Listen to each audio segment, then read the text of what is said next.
Hello everyone, this is Just a Dad. Today we're going to talk about the Keurig K-Mini. This was the coffee maker that was in Love is Blind Season 3, Episode 6. Raven was having problems with it. So I've got the exact same coffee maker and I thought, I'm going to grab mine and see what could possibly be going on with it. And while I was trying to figure out, mine also failed. But I figured out why mine failed. So I want to share a few things with you. So there could have been a couple things. She actually could have had a bad Keurig, but I have found that this one sometimes doesn't brew, and it just happened to me. So each time you brew a cup of coffee, you got to put the proper amount of water back here. But if you don't put a minimum of 6 ounces, there's the 6 ounces. If you don't put the minimum amount, what happens is it'll suck the water down, but then it won't brew the coffee because there's not enough water in there. That light will blink at you about 5 times, and then this light shuts off.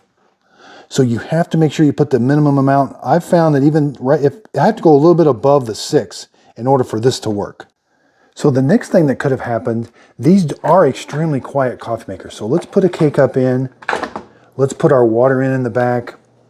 Again, make sure it's above the 6 ounce, but I like to brew mine on 8 ounces.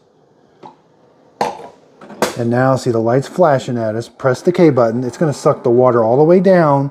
There's a tank inside here that it's going to put it in the tank, and then it's going to heat it up, and then it's going to squirt it through the K-Cup.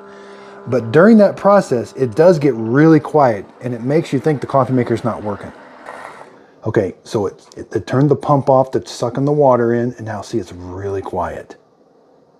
Eventually, you will hear it start to boil in there, and then it'll turn a pump on. So this should take less than a minute. But during this time, this light should be blinking at you a little bit to let you know that, hey, it is working. But if this thing blinks at you really fast and then turns off, that means there was not enough water, or you could have a clogged needle. Okay.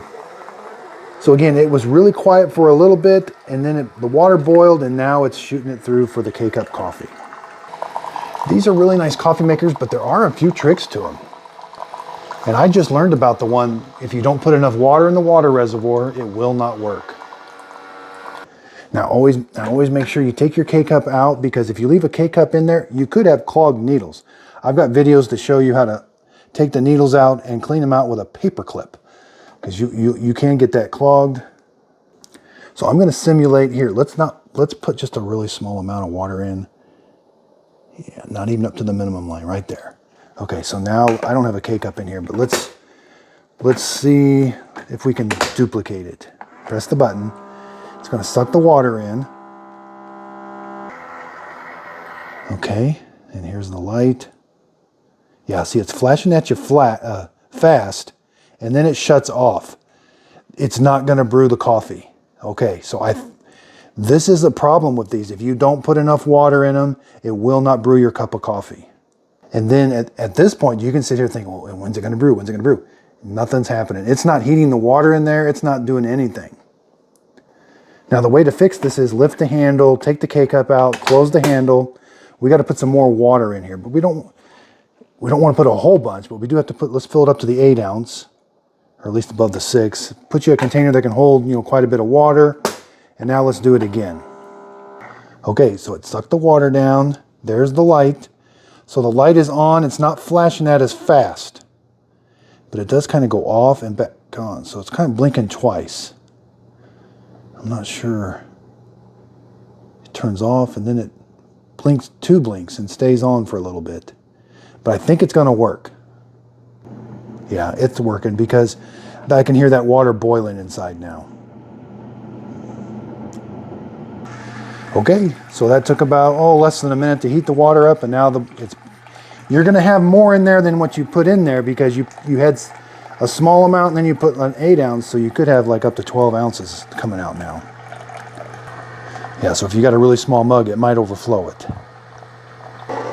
Yeah, so I ended up getting about 12 ounces out of there. Now you should be able to lift the thing up after it's done here, put a K-Cup in, put the proper amount of water in, and it should work. Yeah, I was sitting there watching that, and I'm thinking, well, okay, what happened? What went wrong? But I'm thinking that might have been, again, I don't know exactly what happened, but it just really intrigued me to get mine out and kind of, I've been playing with it for the last hour, and it actually failed on me, and it failed in a way that I had never seen. But that is and I tried it 3 or 4 times, and every time I put the less than 6 ounces in the water reservoir back there, it did not brew coffee. And that's easy to do because, you know, it's a little tricky to see it. You know, you're pouring water back there and you look at the lines. And again, if it was just a little bit below that 6 ounces, it doesn't brew the coffee. So I hope this video helps. If you could, please like and subscribe.